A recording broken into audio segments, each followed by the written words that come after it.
Yes, everybody, it's been a while since I made this promise, but today I intend to begin to keep it. I am, of course, talking about the Patreon-only open question time I declared 1 year ago, that is to say, in November 2023. And if you're just tuning in, that was a sort of Baroque glorified hyper chat kind of thing, where if you subscribe to my Patreon for as little as $1 per month, you get to ask me questions, and somewhere down the line I will answer them in a bespoke YouTube video. This campaign is actually still going on. You can check out the link below to ask questions of your own, which I will hopefully get to answer in a shorter time than this last round. Anyways, here we go with the questions that have been accumulating since 2023. For the record, we are recording on the 1st of November 2024. It is Halloween. And our first round of questions comes from Saxton Wojensky. Number 1. What sorts of books should aspiring speculative evolution authors read? Easy, books that are not about speculative evolution. Actually, the best kind of book anybody can read would be non-fiction. That is to say, memoirs of people who lived in exciting times and far-off places.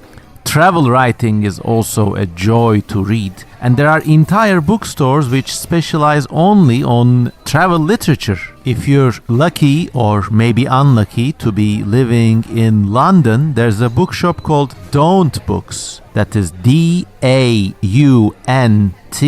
Books, which only does travel literature. And the books are organized by the region of the world they come from. You can have books from South America, you can have books from Mesopotamia, where people went and wrote down their experiences. I think travel literature, it can have some crappy pickings, but usually it's great to engage your mind when you're developing a world of your own, because when people write about their travel experiences, they write down the minutiae and the boring yet interesting bits about travel, which a purely fictional approach might miss. I will give you a few concrete examples. Well, this one comes not from any book, but from my own personal memoirs. When I was very, very young, if you took an intercity bus in Turkey, water would be served from literal plastic bags sealed like some goddamn rigid water balloon. And you were meant to pierce this with a straw and just drink it in, just like a mosquito drinking from a jiggly lump of water and plastic. Now, if you're a speculative evolution writer, you can easily transform this experience into, I don't know, maybe a sort of tree which reproduces by sacks containing water, and people or animals collect these sacks and drink them and discard them on their travels, and from within the discarded husk, new seeds can develop. That's just one example. Another example I remember, this time from an actual travel book, comes from a really interesting book called Blind White Fish in Persia. Yes, everybody, Blind White Fish in Persia, written by Anthony Smith, an Oxford graduate, a world traveler, and an overall interesting person. Actually, he has a documentary out on YouTube about his experiences with these blind white fish in Persia, and the book is a chronicle of Anthony Smith and his Oxford friends going to a very remote part of Iran and then exploring irrigation canals which were dug under the desert thousands and thousands of years ago. And they have a whole adventure going there and exploring these canals. Actually, they explore them and discover blind species of fish living in there. You can read about this in the book, or once again watch the Blind White Fish in Persia YouTube documentary and just see them, but it's just fascinating. Anyways, this alone is enough to create a spec evo niche or a creature of its own, but actually the inspiring bit in that book comes from this one particular scene, or I should say memory, where our authors reach their destination in Iran's Kerman province, and then they look at the full moon after their travel. One of the locals comes by. He's the only person with even a remote grasp of English, and they look at the full moon together, and it's mystical and beautiful, and the entire plain is spread under them, under the ghostly glow of the full moon. And the Iranian guy asks our narrator, do you have moon in England? Which I always thought was an incredible scene or a memory. But yeah, do you have moon in England? And then from there you can jump to the notion of different satellites being visible in different parts of a fictional world. And then your mind really goes to a lot of places. A lot of problems, fiction writing, let alone science fiction writing, comes from an inability of authors to imagine people whose ways of lives are nothing like theirs. And you can see a lot of examples of this done wrongly in contemporary science fiction. Now look at any recent science fiction, in quotes, film in platforms such as Netflix, and you will notice them that no matter how wild the setting, they could be on a spaceship, they could be on another timeline again, or they could be on a, goddamn other dimension, I don't care. Everybody, including the aliens, act like college-educated white Americans. Even the villains are college-educated white Americans, Halloween decoration views and stereotypes which were once again shaped by this very urban perspective. And I'm not gonna go too deep into the politics of that, but suffice it to say that as a result of this inability to imagine other lives, almost all contemporary cultural production is stale and saltless and bland. So yeah, there's a big answer to this little and very neat question. More questions from Saxton Wojensky. How do you come up with species for your projects? Okay, this is a good one. In the unlikely case that you are a first-time visitor to this magical channel, part of my artistic output involves creating organisms or aliens or creatures from parallel lines of evolution. Stuff such as what would dinosaurs look like if they had survived, or what would life look like on an ice world, or stuff like that. Okay, so this actually happens in two different ways, and I think both are fun. In fact, it's the best if you alternate between them. So one way involves a logical approach. That is to say, you think about a scenario. Let's say, okay, what if we had dragonflies the size of condors? So I actually sit down and study dragonfly anatomy, and then study condor anatomy, and then imagine what the dragonfly's wings would look like if it evolved to support that much weight, and like how would the body of the insect look if it had muscles to beat those wings, and so on and so forth. So that is one way, a tried and tested way, and it is really useful. You should really study anatomy and natural history and evolution, and you should try just illustrating living animals as an exercise, because you'd be surprised how counterintuitive certain anatomical details are. So that is one way. The other way is the more fun way, in which you just doodle things without really thinking about it, and you turn these little accidents of illustration into fully fledged anatomies. Now, this might be interesting for you to learn, but one of my more popular speculative evolution projects is called Snaiad. And actually, if you support me on Patreon, you can see sneak excerpts from the upcoming big Snaiad revamp. But on this project, creatures have something like a tongue sticking out of their chests. And years and years ago, I'm talking about more than 20 years ago, that whole concept started out with a similar error in a sketch where I was trying to draw a creature with a beak, but I made the head come out of the wrong way. But then I thought, wait a minute, this looks cool. So I drew a two-headed creature, and the rest is history. So yeah, 2 ways: study and then make accidents. But most of all, have fun. Okay, question number 3 from Saxton Wojensky. How do you come up with how your species evolve? So this is the continuation of the previous question.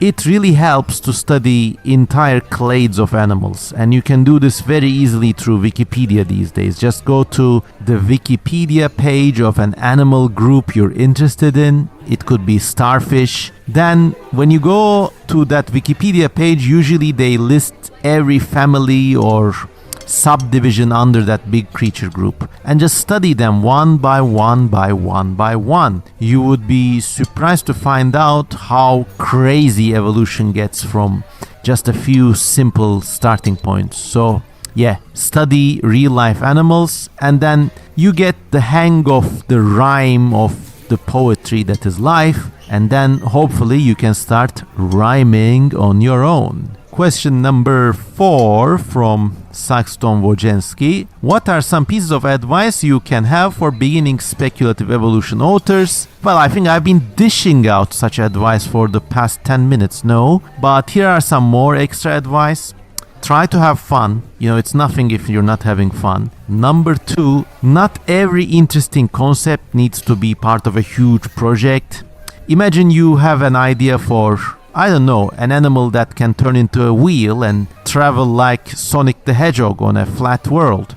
You don't need to turn this into a big project with many clades or many families or different creatures, or you don't need to make this into a seed world again, You can just draw that one creature and you could have a one-off concept. And also another advice I can give in the contemporary day is about a problem which did not exist when I was young, because God, I was so alone. I did not even know there were other people on the planet who shared my interests. I grew up doing this in the age before the internet, if you can believe it. I knew certain other people would like creatures, but none of them would think about how those creatures evolve or eat or reproduce. So yeah, I grew up in a vacuum.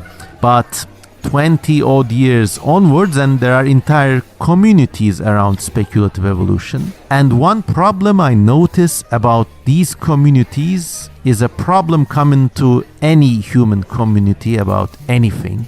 That is to say, people get caught up in intercommunal debates. They care too much about the shade thrown on their work by disrespectful peers, or they just turn into bullies sometimes.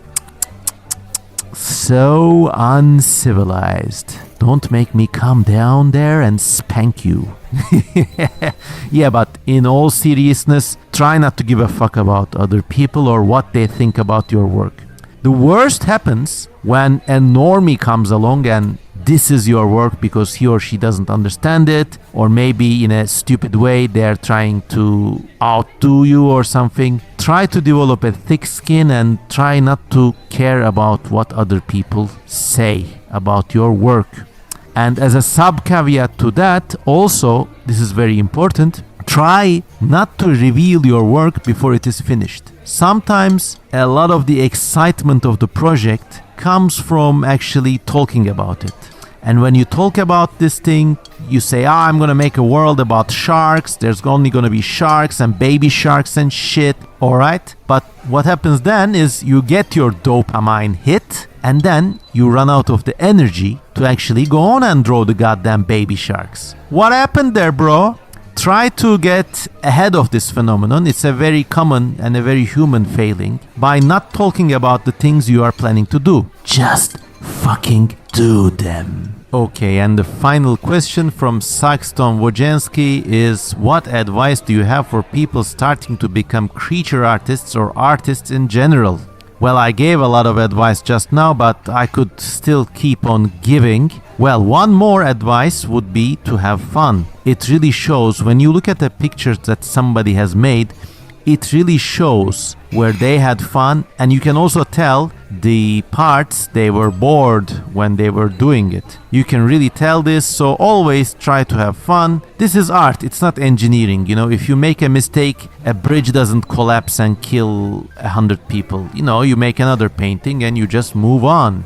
And another piece of advice could be, in this day and age, to invest in real media skills. That is to say, yes, everybody has an iPad with Procreate and $100 iPad pen and stuff, but it really makes a difference when you really know how to use watercolors, when you know how to lay down lines with a pencil, or when you know how to use a brush. It really matters, and in the future there's going to be an inflation of artists who are okay with digital stuff, but they will lack the confidence that just comes naturally through wielding real life media. So that could be another advice I could give to all of you young upstarts out there. Just have fun and you'll be alright. More questions, this time from Ale Ninu. They say, thank you for your time in advance. Here are my burning questions. Okay, number 1. You shared All Tomorrows, your first science fiction book, back in 2006 as a free PDF. Why did you choose that way of publishing? Well, thank you, Ale Ninu. You make it sound like it was a conscious decision, but remember, All Tomorrows, probably the work I am most famous for at the moment, was actually relatively little known until before the year 2021. And before that, it was even less important for me. In fact, I had almost disowned it because I found its story so juvenile and its art a bit cringy, but I guess a lot of other people had different ideas. So it was just the way things were done back then. I wrote an interesting story, I wanted people to read it, so out on the internet it went. With hindsight, it feels like I executed a project or just I had a plan or something, but as the great American philosopher The Joker says, do I really look like a man with a plan? I didn't know what to do. I was just enjoying myself, writing these weird stories and illustrating them, and I wanted people to see them. And I just think that's how you need to approach all art. Because remember, projects apply to work. You have a project when you're, maybe designing a new car seat, or when you're moving houses, or when you're calculating some big calculation for some big company or something. That is a project. A work of art or a work of fiction is ideally something that comes from your heart and that you enjoy doing, and that's that. Bish bash bosh. When you're starting out with speculative evolution or any sort of art, you should just publish your stuff for free, get exposure, get people to see it, and then if you're good and also if you're lucky, things will hopefully go to a different direction. But as with all art, this is entertainment. At the end of the day, it's a buyer's market, so you should not depend on it like you would depend on a career. Moving on to other questions. What is your opinion about the rise of AI? Asks Alenino, especially from our shared perspective of being creative people. Well, this question shows its age because I think we are recording for posterity on November 2024. And even a year ago, that is to say in November 2023, AI in art looked like it had more things going for it. Don't get me wrong, everybody kind of knew it was trained on stolen data and it was unethical. But still, there was still some glimmers of interest in the things produced by AI.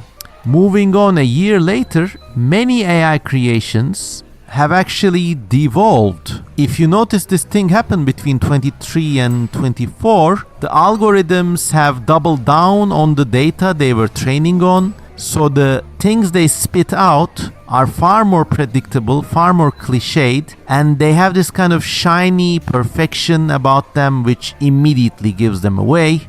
Now, even a year or two ago, images generated by AI had flaws. They looked weird and uncanny. And if you were a good artist, you could use this uncanniness to your advantage. And actually, that's what I did in the years 2022 and the beginning of 2023. I did some sketches with MidJourney, and I used the output like collages to kind of make weird images in a digital format. But in a very short time, the whole experience became very repetitive and unrewarding. And you could do things this way, you could do things the other way, but didn't really seem consequential after a while. And actually, that's when I started doubling down even harder on my traditional art skills, and I've never looked back. But there is actually an interesting deep lore about Daddy Kozuman and AI art, and that happened not in the 2020s, but in early 2015, if you can believe this. Around those months, Google released its earliest neural network image generator, and it was called Google Deep Dream. And it created some wild LSD hallucination-like images where every little detail was crowded with eyes and weird shapes and organic forms. And I really liked this. And I immediately got into touch with a computer engineer named Roelof Peters. That is ROELOFPIETERS. I hope he's listening. He was a good friend during the time we collaborated, and we worked on some really interesting collaborations together. Remember, once again, this was back in 2015, where I provided some of my surreal art, which was in the form of these animal-human hybrid silhouettes, and then Roelof took them to the Google DeepMind network, and then the network just layered them over with these incredible and really scary and surreal looking eyes, fingers, claws, teeth. In a lot of cases, it gave faces to these silhouettes, which was really fantastic to watch, and it was a really exciting experiment. And this is not like some dark secret. If you just Google my name, CM Kozuman, with Google Deep Dream, you will find lots of media articles resulting from that experiment I had with my good friend Roelof. Now the story has an even more interesting second part, where I proposed to him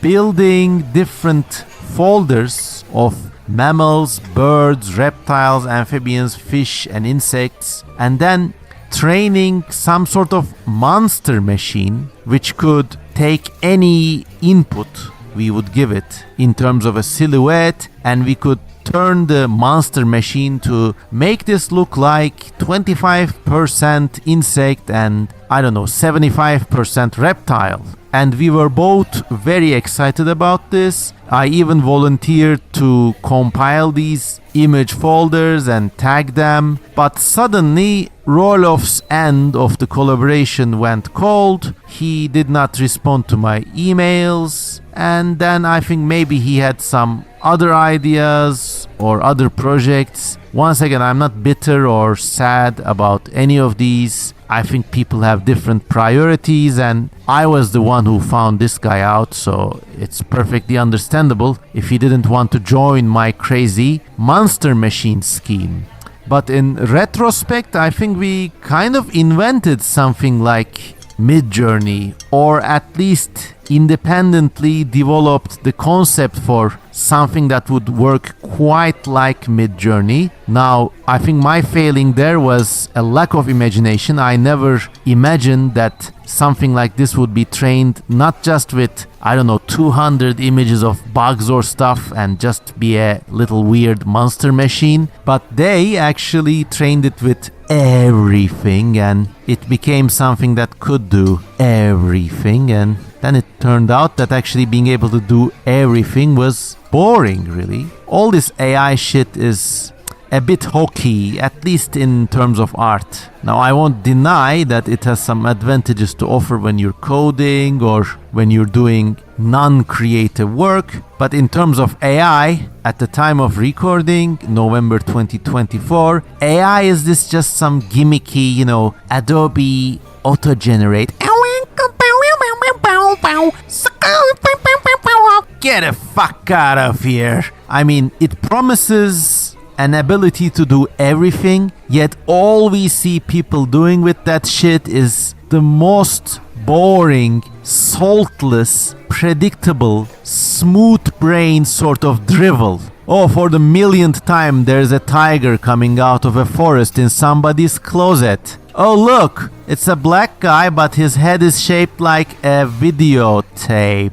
Or it's a stag standing in the middle of a neon city. Goddamn, and it's always a neon city, huh? Or even outright disrespectful shit, where they try to make the AI imagine the background in Leonardo da Vinci's Mona Lisa if it was wider. Goddamn, get the fuck out of here. People like this, seriously. Anyways, these were my adventures and my thoughts about AI. Let's move on to the last question by Ale Ninu. And they say, you mentioned in a podcast with Alt-Shift-X, by the way, some context here, Alt-Shift-X is a very popular YouTube channel. Go find him out and subscribe to his channel. And it would not be an overstatement to say that he made me famous by hosting a reading of All Tomorrows on his channel, and the rest is history. So after the success of that original ebook reading, we had an interview together, so that's the interview that Ale Ninu is talking about. In this podcast, you mentioned that you think that the lore of a fandom often is more interesting than the finished product. I think of your contributions in the form of your artworks are a way of modern lore or the lore of humanity. What do you think of this take? Well, to begin with, I am very humbled that you think that my eccentric art, as famous as it can be in today's world, is still not very popular. Remember, if thousands know you, millions don't. If millions know you, hundreds of millions don't. So it's all relative, and I'm very honored that you called my artistic output a sort of lore of humanity. But I think such lore is appreciated better after some decades pass or some great events pass. And also a better way to appreciate that is regional. That is to say, you don't just focus on a single artist, but maybe you look at, something like the complete output of surrealist painters between 1920 and 1930s in Hungary, Romania, and former Yugoslavia. Now, if you kind of broaden your focus and focus your time in that aspect, you can really see the lore of humanity in the form of art. There are many nuances and details that almost foreshadow the disasters that are to come. Now, in the present day and age, I think we are staring down the barrel almost of a new, very dark and very violent era to come. We are recording on the 1st of November 2024, and if you've been checking the news, the US just announced their job growth statistics today, okay? And it's fucking unbelievable. Do you know how many new jobs were added in the United States? The entire United States this month? Brace yourself. Something like 124,000. That's less jobs than a small city in Turkey, for Christ's sakes. It's really dismal. I mean, look behind the scenes, read the writing on the wall. Some really ugly shit is gonna happen. No matter who wins the fateful elections that are to be held in the United States in less than a week now, at the time of recording. Now, why am I talking about all this? Because if you want future generations to be aware of the quote-unquote lore of humanity in the context of your work, it is very important to archive your stuff and to date it and to keep it on a non-perishable, non-digital backup format. A lot of people make really fancy drawings on their iPads with their Procreate and their $100 iPad pens. Now what happens if that iPad is bricked? Gone. One with Tir and Ninova. So you should get prints of your works, even if you work digitally. And then maybe after, I don't know, World War III or what the hell is coming down the line, maybe after all that, people will be able to look at your goon anime drawings and say, yeah, that was the lore of humanity back then. It was really coming. The signs were all there. Anyways, that's a fateful note to end these rounds of questions. I've been recording for over a half an hour now, and I hope you enjoyed this. We only covered 2 out of 11 people who asked questions, and most of these people asked multiple questions. So get ready and strap in. This series is gonna be long and fun. And once again, thank you all for your questions. Once again, if you want to ask questions on the new round of Patreon Q&A, the Patreon donation link is below, and for as little as $1 per month, you can really contribute to this channel and also get to see a world of content that I don't share anywhere else. I did not want this to happen this way, but that's the world we're living in. Anyways, have a nice Halloween night, everybody, on the 1st of November, Friday, 2024. Dress up, have fun, and I love you all. Goodbye.